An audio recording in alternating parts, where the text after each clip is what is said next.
What is up, y'all? It is your host, Renny, and you're listening to another episode of the Call Me Crazy podcast. So this is your podcast, but can you introduce yourself for me? Okay, this is kind of a loaded question. I feel like I haven't narrowed it down quite yet, but I usually say I'm Renny Hunter. I'm the owner of RH Collective. We provide our clients with a slew of services, including photography, videography, website design, community outreach, event planning, and so much more. So that is what I do on a daily basis, and that is, a lot of who I am. All right. Awesome. So I was going to start to ask you, how did we meet? So we met on Instagram, right? Mm-hmm. Yeah.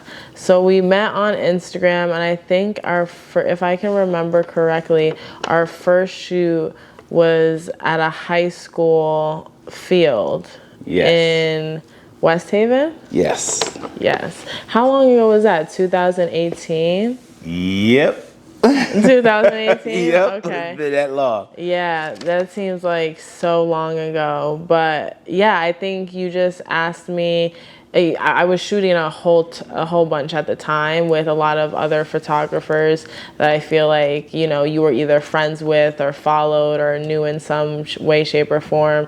So I was shooting a lot with a lot of different people at the time, which is not really something I do now. But yeah, I think you just hit me up in the DMs, said, hey, would you like to, have a shoot? I also, have help with me that's coming with me. And so, yeah, it was all in all a really great experience. And ever since then, we just kept shooting and, blossomed a friendship from it. Yes, years later. Years later. Years later. All right, so... Wait, you got to introduce yourself.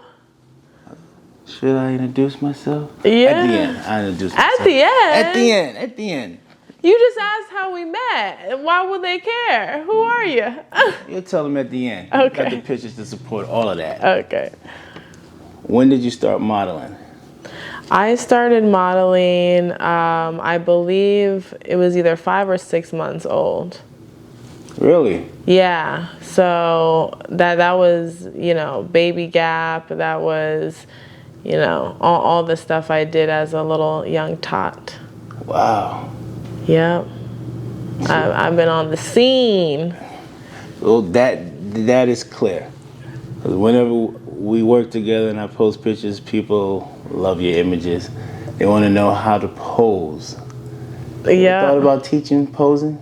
I really want to. I've been thinking about it heavy a lot because I feel like it was like 6 months ago where Adrian and I sat down and talked about, maybe putting together a class of some sort.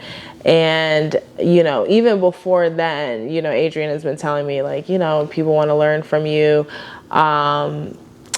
So I've been really thinking about it a lot because I have a friend who builds curriculums. Mm-hmm. So I've been thinking about it a whole ton and, I want to see that through for sure. It's just a matter of, when and, I know how, I feel like. I know how I would go. How. No, but I mean like business wise, like I think I know how I would go about, shooting it, how I would go about, selling it, marketing it. Like, right. You always have to get the steps. You can want to do something, but without the steps, there's not really much to do. All right. Y'all hear that? Renny modeling. Look for it. It's coming. Yes. So what advice would you have for other models or someone trying to become a model or something about the business side other models may not be aware of? Okay, so I'd say that you need to, you need to really want it. You need to, I mean, I feel this way about anything you pursue in life. Like, it's all about the intention you put behind it. So if it's really a passion for you, I say go for it. But if it's something where you're like, oh my God, people stand around all day and make, you know, way more money than I do at my current gig, I don't think you'll go very far, just because of that energy won't be aligning, and people will see that. The biggest tip I can give to someone is to always be organic and to always try to come off that way, like in every situation. So if this is what you truly want, go into that organically and you will see results, as well as taking a photo and posing for a photo. You want everything to be as organic as possible, nothing too forced, especially if you're going for like commercial print. You always want to look like you're in the middle of doing something that someone would be doing. just with this, you know, a not so cheesy smile. But yeah. Okay. All good advice. All good advice. So, for modeling, how do you end up on the other side of the camera? So I've always been on the other side of the camera. I remember taking the little Kodak wind-ups to all of my school field trips. Anything I was doing that I wanted to capture, I would beg my mom to buy me one of those from the, you know, grocery store or CVS or whatever it may be, because I loved to take photos. And that didn't stop at all, really. It was just like when I got the chance to have my hands on something that took a picture, then I would, you know, I would seize the chance. So it took me a long while to get to a DSLR, which I think I got probably around the age like 14, 15. Yeah, I think that was my first DSLR. Before it was just point and shoots, Canon power shots, you know, things that my mom had just for taking photos, and cell phones when, you know, Right. You know, I mean, every version of the cell phone had a camera, and so I was constantly taking photos. But yeah, I believe my first DSLR was the Canon Rebel, either T2i or T3i, and I think that was around age 14, 15 years old. Everyone's had that camera. Yeah. I've had the film version, I think, of that camera. Yeah. So that's when it started, and at first I didn't have many subjects. I started off just like going down to the beach right near my house and the woods right near my house, and I would just take pictures of just scenery and nature, and landscapes for the most part. And after that, I started, you know, sharing my photos with people, and people started asking me to take prom photos and senior portraits. So I did that for like $50 for like 3 hours or like something along those lines. Right. And you get like 150 images or something insane. Oh, wow. All right. I'm to come and see you. Yeah. Yeah, so, but I just loved it. I mean, I remember going into this city and into Brooklyn to shoot my stepsister's senior photos, and I had so much fun with that. Like, that was different outfits, different locations, and yeah, I was probably like 16, 17 years old. So having modeling and then being behind the camera, how does that help you or help your subject? I think it's like, it kind of reminds me of personal training in the way that I can see if you're not feeling the pose. Like, I can see if you can't feel the muscles that should be worked in this workout. I can feel that you don't know what you should be moving for this pose, and I can see it on your face. So I think that's something that's really special. It's like, I just can notice, and I'll be like, all right, try it this way. And something that personal trainers actually say to never do, but I always do, in my personal training, you know, back when I was a personal trainer, and in my photography is I just show the person. Like, you always want to get your subject or your client there with cues. Right. But I'm like, no, just move over. And I show them, I get up on the tree or whatever it is that might feel a little bit unnatural and they don't know how to move their body that way. Right. I'll just, you know, I'll show them and then let them get into the position, and then I'll literally just like a doll kind of move people how I want them. Okay, I'm gonna hire you when I shoot. You could be my poser, you know? Yeah. Yeah, I'm gonna hire you. You hear that, y'all? Keep it up. Keep watching.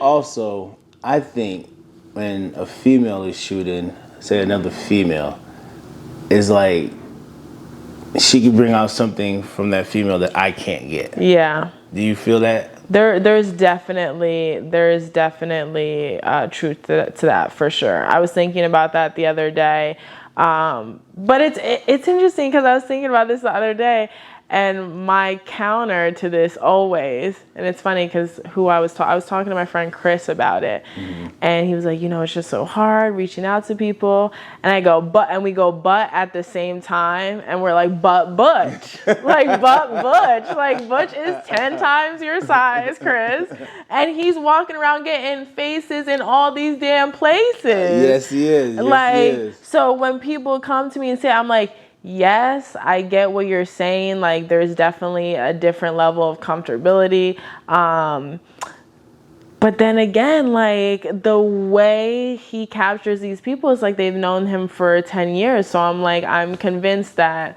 it doesn't matter. Let me tell you I've seen Butch work. I have a video of him working. Man is a professional.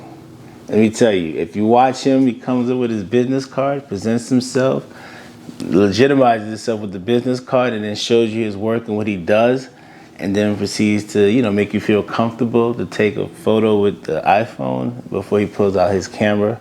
That could be a little intimidating, but he makes these people comfortable, and that's a gift. Yeah. The man has a gift. There you go, Butch. Shouted you out. You got a gift. No, he really does. He really does. He is such a very warm and welcoming individual, just like without him even speaking a word. He's very just... Oh, yeah. He's like the most gentlest giant. Literally gentle. Yeah. That's what he is.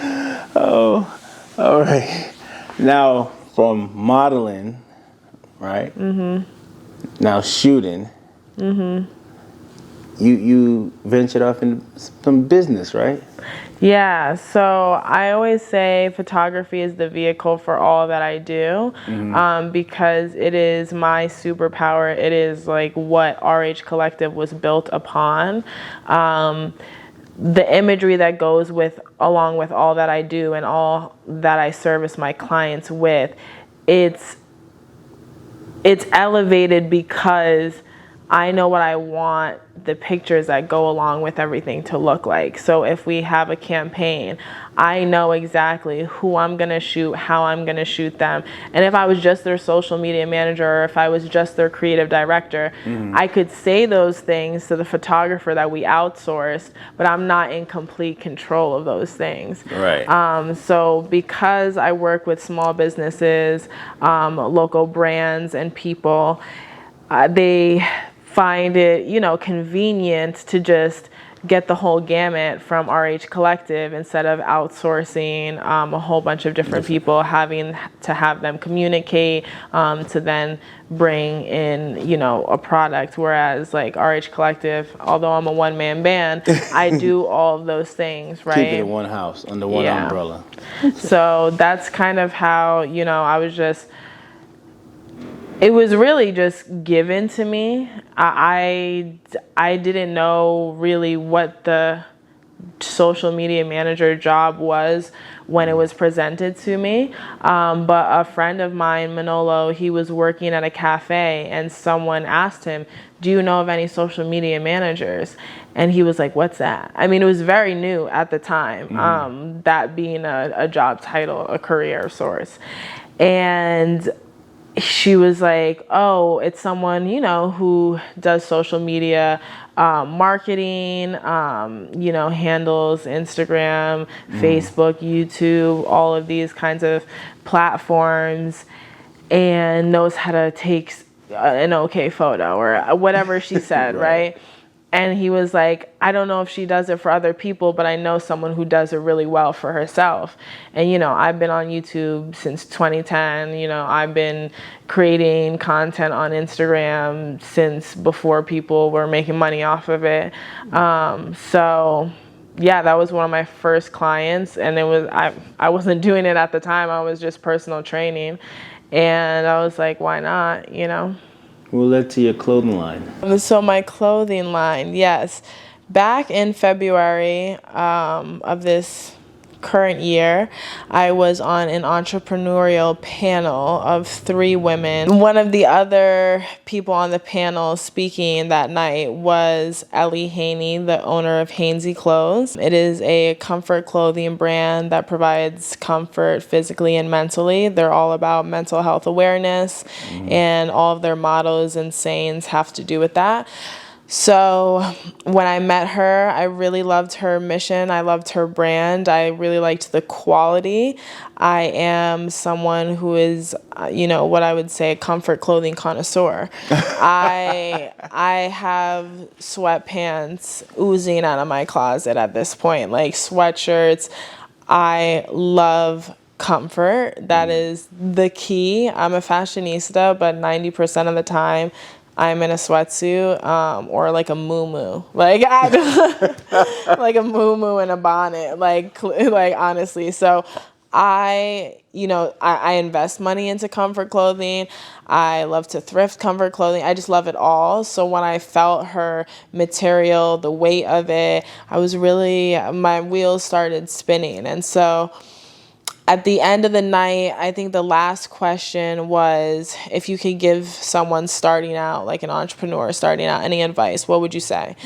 And I said to give yourself grace. And I said that because, I am guilty of this constantly, of just being very hard on myself. I'm a workaholic. So yeah, I got sick a week or 2 ago, and I was crying in bed because I couldn't focus on a monitor. Like I couldn't look at it. My brain hurt so much, but I was riddled with anxiety that I could not make any progress towards any projects, towards any tasks I had, to any client work that was piling up. It eats me up alive. I'm never not working. So I just lost my train of thought. Have you ever had a creative block? A creative block? Oh, constantly. I feel like it's kind of cyclical, like my burnout. It's kind of measurable when it's going to come up and when I'm just going to feel. It's not so much of a creative block as it is feeling inadequate and just like being like, what am I doing and why am I doing it right now? Right. You work so hard on certain things and it might not come out the way that you thought it would, or the response wouldn't be as grandiose as you hoped it would be. And after a couple months of grinding really, really hard and not doing anything but making progress every single day, you can get burnt out. And I feel that.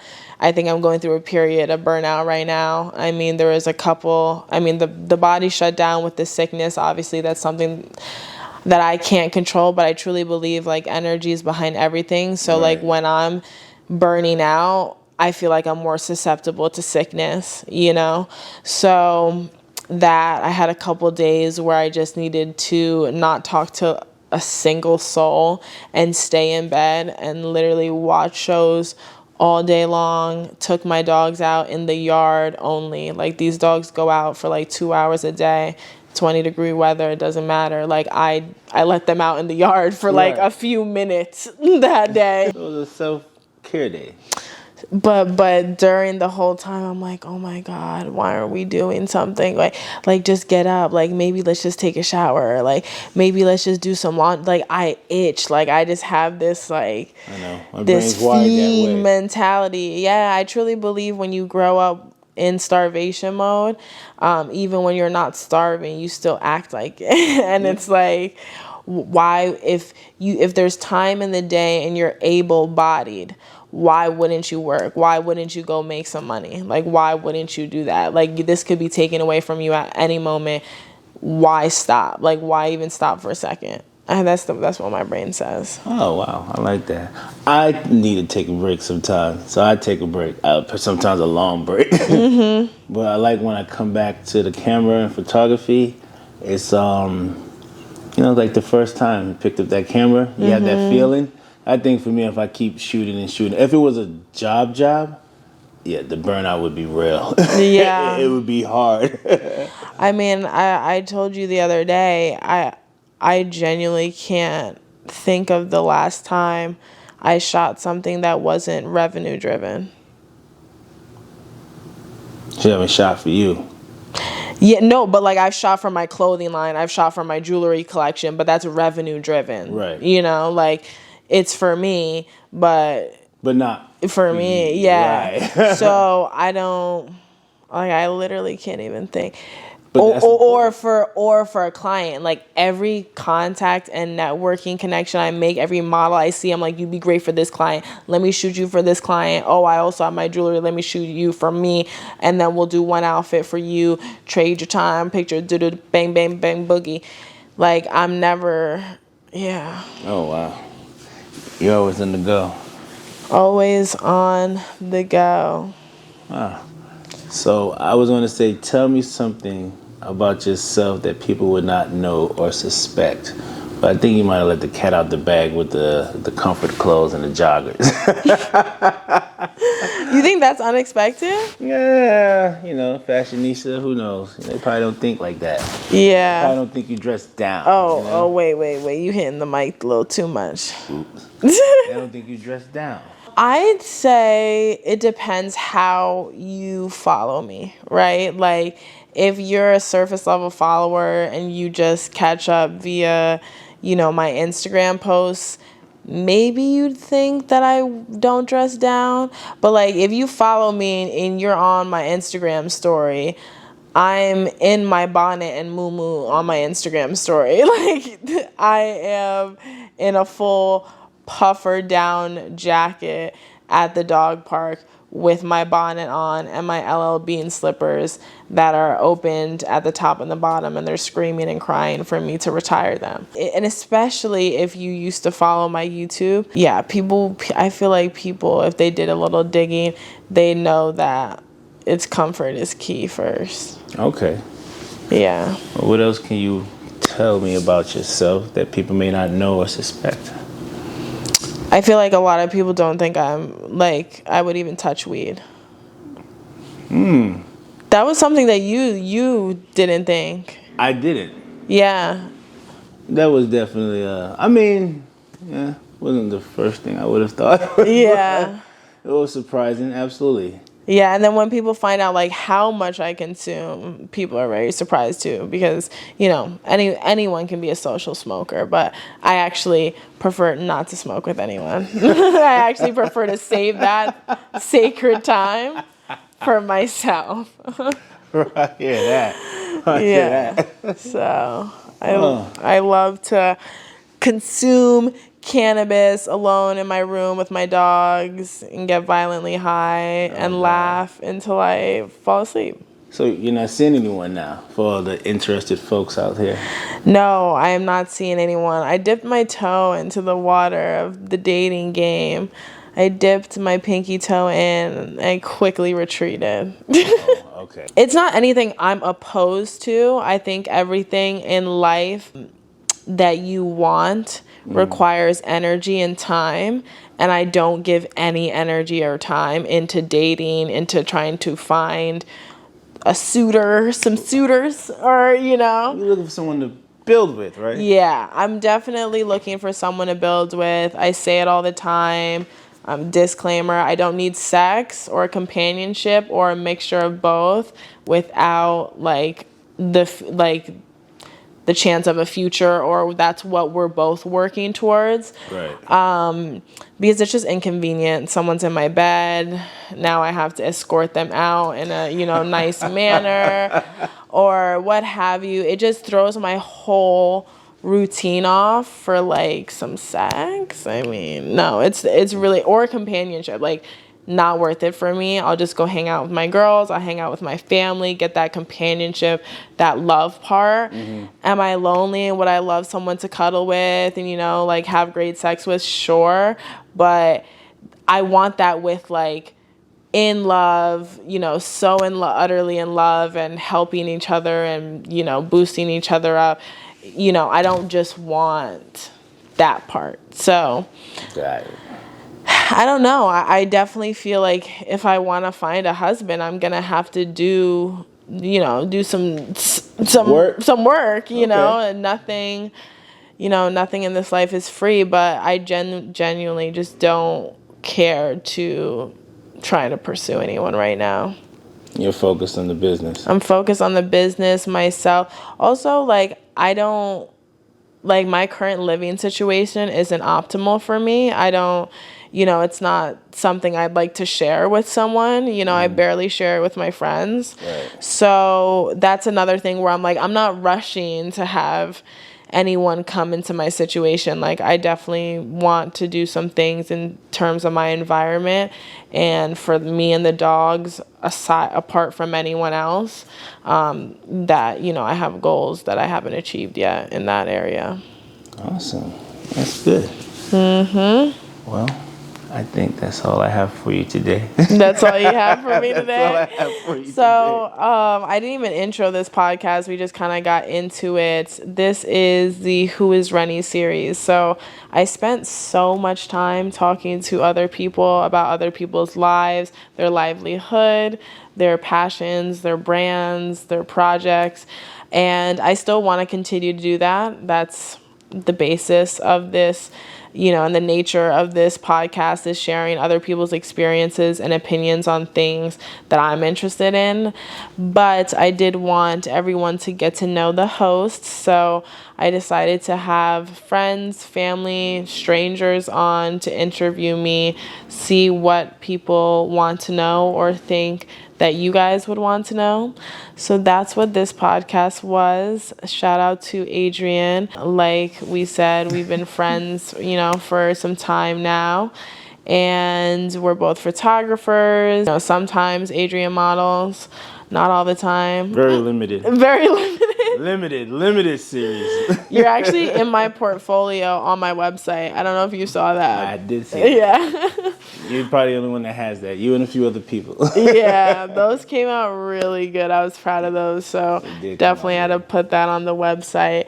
But yeah, this is just so you guys get to know me a little better. I get to share my story. And I just feel like through talking in general, like whenever I have a podcast or whenever I get done with a therapy session, whenever I'm done, diving deep with, my mom or my godfather, it always feels like both parties take something away and are better for it. Okay, so this was recorded on December 23rd, 2022, and I'm now just editing it. Shout out to batch content making, am I right? So I definitely forgot that I never made an outro to this specific episode. When my camera goes out, what I mean by go out is Canon cameras specifically, I can't speak to any other camera brand, only allots 30 minutes at a time of recording. So when it goes out, because this podcast isn't produced by anyone but myself, I'm just like, it was meant to go out, that conversation or that bit of the conversation was meant for the two of us and wasn't meant to live on the internet. And I just try to put that positive spin on it instead of freaking out that I missed great points or really admirable advice. So I think that's what happened here. I was just like, well, we pretty much got the gist of it, so let's just cut it there. And me and Adrian hung out after that. But big shout out to Adrian. He is definitely a close friend of mine that I hold near and dear to my heart. Anyone who's been a friend of mine for over 5 years. I feel like it's just a testament to who I am and who they are as a person. It's not easy being an adult and keeping up friendships. Life can be so busy and so crazy. So I definitely appreciate the person he's been in my life for sure. So I hope you guys are excited for this new series. It is all about moi, unshameless. No, shamelessly about me. Yes, I'm not shameful about this. All right. Clearly, I'm a little tired from editing because words aren't my strong suit right now.